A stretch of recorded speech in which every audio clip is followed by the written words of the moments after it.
Meus amigos do canal FM+, com vocês Manu Lessa, vamos a uma aulinha de refração da luz. Não sabe o que é isso não? Se liga aí então, se liga aí que você vai conhecer esse fenômeno que cai bastante em prova, bastante importante. Sabe o que é refração da luz, bebê? Se você deparar com essas duas imagens aí, você vai ter uma ideia razoável do que está acontecendo. Ilusão. Ilusão de ótica. Na primeira, o lápis parece que está quebrado, tá vendo? Caneta, na verdade, né? Isso é uma caneta dentro de um copo d'água. Parece que ela está quebrada. Por quê? Refração da luz. No segundo desenho, você vê um navio flutuando, algo mágico, sinistro. O que é isso? Isso aí nada mais é do que uma miragem, fata morgana, também refração da luz. Mas vem cá, o que é refração da luz? A refração da luz ou de uma onda qualquer, né? É que a gente está na ótica, a gente fala da luz. A refração da luz nada mais é do que a mudança de meio, de um meio para o outro, oticamente diferente. Exemplo, a luz mudou do ar para a água, refração. Mudou da água para o vidro, refração. Normalmente, quando a refração acontece, ela é acompanhada de dois outros fenômenos. Mudança de velocidade, guarda, mudança de velocidade, e em alguns casos, na maioria das vezes, digamos assim, desvio na trajetória. Tio, não entendi. Olha só, dá uma olhada no próximo slide. Olha o que eu acabei de falar para você. Eu estou vendo aqui um raio luminoso que está incidindo num pontinho. Nesse pontinho eu traço uma reta que tu já conhece, que é uma reta chamada de reta normal, certo? Que ela é perpendicular à superfície que separa os dois meios, 1 e 2. Eu não conheço os dois meios, 1 e 2, tá? Se você reparar, a luz está mudando de meio. Isso é refração. Aqui você está vendo um outro... também está mudando do meio 1 para o meio 2. Também está sofrendo desvio. Mas eu tenho certeza que você está notando a diferença entre os dois desenhos. No primeiro caso, a luz está se aproximando da reta normal. E no segundo caso, a luz está se afastando da reta normal. Por que isso acontece? Eu já diria assim, porque são meios diferentes, exatamente, porque são meios diferentes. Mas em particular, quando você fala de ótica, de refração, falar de meios diferentes significa falar de meios, de índices de refração ou densidades óticas diferentes. Aí eu te pergunto, o que é índice de refração? Nesse caso, índice de refração absoluto do meio. O índice de refração absoluto, ele é o N, que é C sobre V. Vamos devagar. O que é N, o que é C, o que é V? Olha a legenda para você, bebê. N é o índice de refração, C é a velocidade da luz no vácuo e V é a velocidade da luz no meio considerado. Um exemplo, eu queria calcular a densidade ótica, o índice de refração da água. Então, é só pegar a velocidade da luz no vácuo e dividir pela velocidade da luz na água. É essa a ideia de índice de refração. Já te adianto, índice de refração não tem unidade. É um número puro, é uma grandeza adimensional. Por quê? No sistema internacional, a velocidade da luz no vácuo é medida em metros por segundo. A velocidade da luz no meio é medida em metros por segundo. Então fica metro por segundo sobre metro por segundo. Isso significa que o N não vai ter unidade. É um número puro, é uma grandeza adimensional. Já vou te adiantar o significado físico disso. Se você multiplicar cruzadinho, você vai ver que C é igual a N vezes V.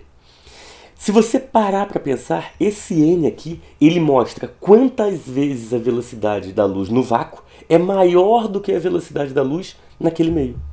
Entendeu? De novo, o que significa o índice de refração? Ele avisa quantas vezes a velocidade da luz no vácuo é maior do que a velocidade da luz naquele meio. Por que isso? Porque no vácuo, a velocidade da luz admite o maior valor possível e pra gente, por enquanto, é o limite de velocidade para o universo. Eu sei que é muita viagem, mas é essa a ideia, ok? Vamos aplicar? Vamos dar uma aplicadinha. Primeira questãozinha muito bobinha. Fala que a velocidade de propagação da luz num certo óleo vale 2/3 do seu valor no vácuo. Determine o índice de refração desse óleo. Filho, olha só, de um modo geral, o cara é obrigado a dar a velocidade da luz no vácuo, que é C igual a 3 vezes 10 elevado à oitava metros por segundo. Isso aqui não é problema seu. Isso aqui tem que ser informado na questão. Às vezes vem até em quilômetro por segundo. Vem 3,10 elevado à quinta quilômetros por segundo. Continua não sendo problema seu. Você não é obrigado a decorar isso. Como é uma constante, a questão tem que te informar de um jeito ou de outro. Aqui ela não informou por quê. Ela está dando uma relação entre a velocidade da luz no óleo e no vácuo. Ela está falando que no óleo a velocidade é 2/3 da velocidade no vácuo, C. E pede o índice de refração desse óleo.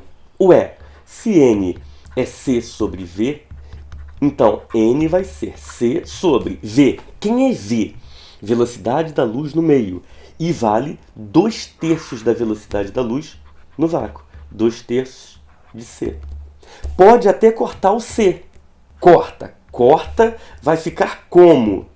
Vai ficar N é igual a 1 sobre 2/3. Sabe dividir fração, bebê?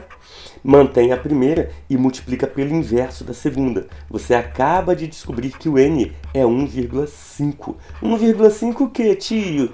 Acabei de falar, não tem unidade, é adimensional. Tudo bem? Tranquilo?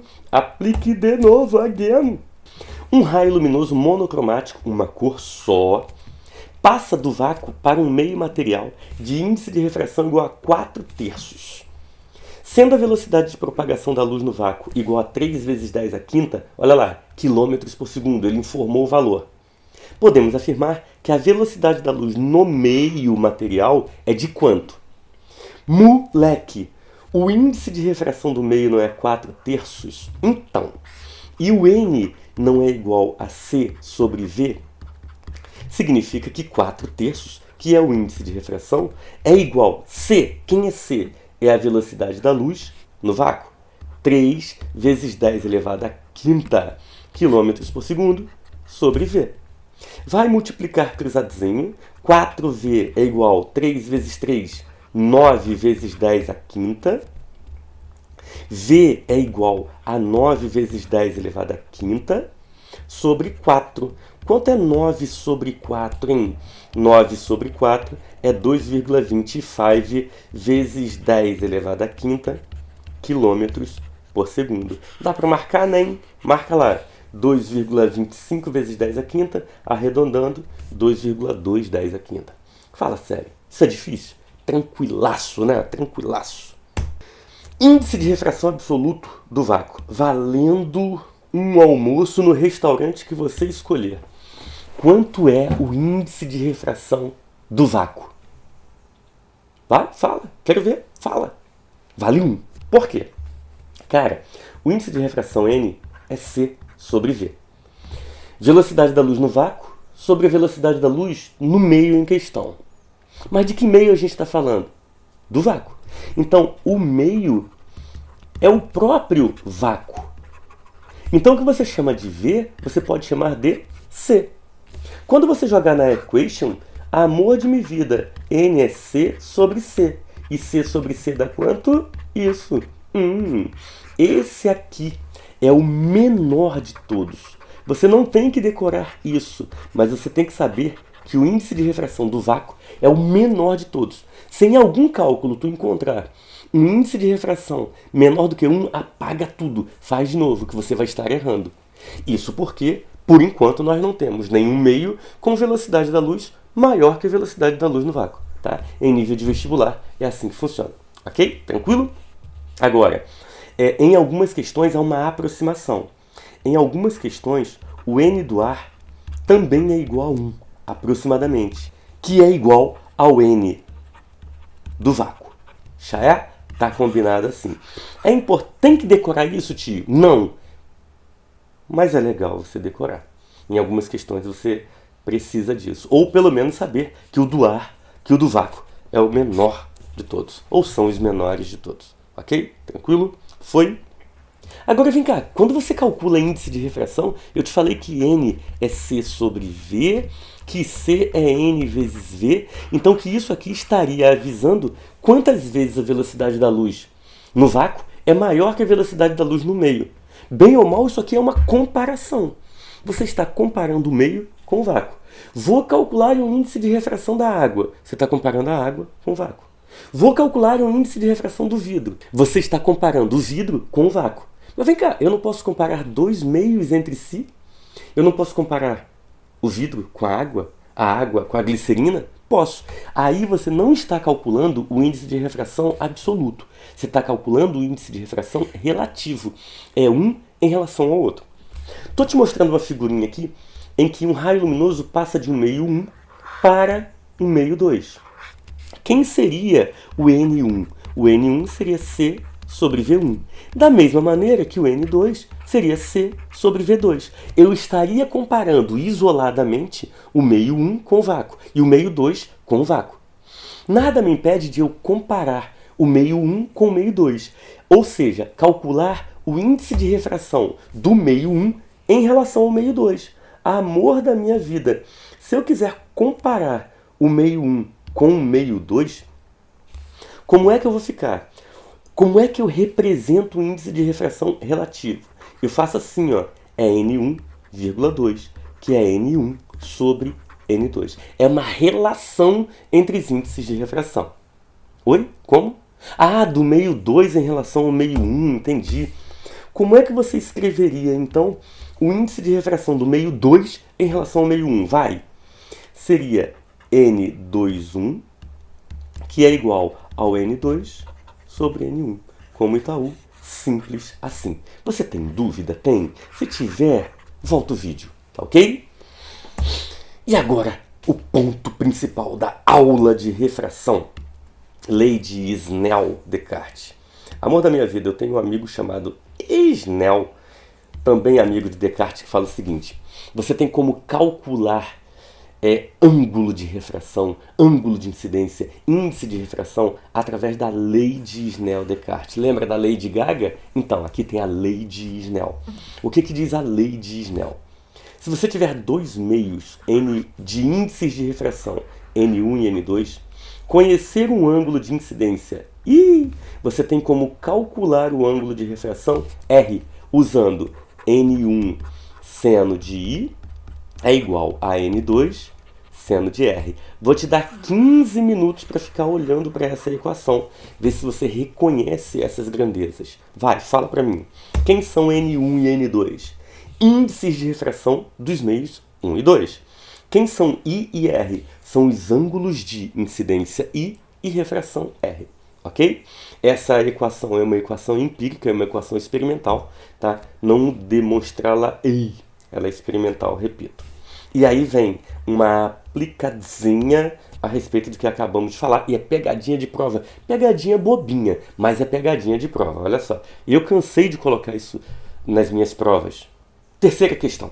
Um raio de luz monocromática incide sobre a superfície de separação entre dois meios transparentes A e B e comporta-se como a figura.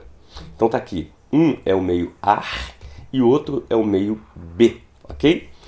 Se o meio A é o ar de índice de refração 1, então ele está avisando que o N do ar é igual a 1, determine a partir da figura o índice de refração do meio B. Então olha só, aqui eu tenho NA igual a 1 e eu quero descobrir o valor do NB. Quais são os ângulos? Olha só. Se eu quero calcular o índice de refração do meio B, Snell nele.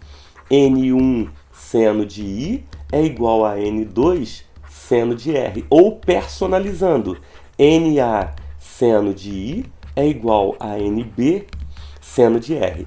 Quem é o NA do tio? Isso é 1.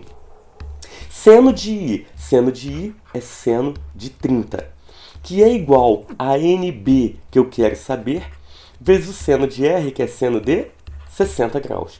E parabéns, você acaba de errar a questão. Por que você acaba de errar a questão? Por que isso aqui está errado? Justamente porque os ângulos I e R não são ângulos quaisquer mostrados na figura. São ângulos formados entre os raios e a reta normal. De novo. O ângulo I é o ângulo formado entre o raio incidente e a reta normal. Aqui, ó. Esse é o ângulo I. Então ele é complementar de 30, já que a reta normal forma um ângulo de 90 graus com a superfície. Então aqui, este ângulo I é um ângulo de 60 graus. Enquanto o ângulo R é esse pequititinho e ele é complementar de 60, ou seja, 30. A minha equação reescrita ficaria como NA seno de I é igual a NB seno de R. O NA vale 1, seno de I é seno de 60. O NB eu quero saber, e seno de R é seno de 30. Sabe valores de seno? Sabe? Se não sabe, pergunta Fábio Costa. Então, seno de 60 é raiz de 3 sobre 2, que é igual a NB seno de 30. Seno de 30 é quanto? Meio. Rola um toma-toma? Claro, pode cortar ali o 2. Cortei o 2 e obtive a resposta. Eu acabo de descobrir que NB é igual a raiz de 3. Fechado? Tudo bem? Tranquilo? Muito obrigado pela sua audiência, muito obrigado pela sua presença, muito obrigado pelo joinha, muito obrigado pelo like, muito obrigado pelo compartilhamento, muito obrigado pelo sininho. Se liga no canal. Beijo do Gordo. Tchau!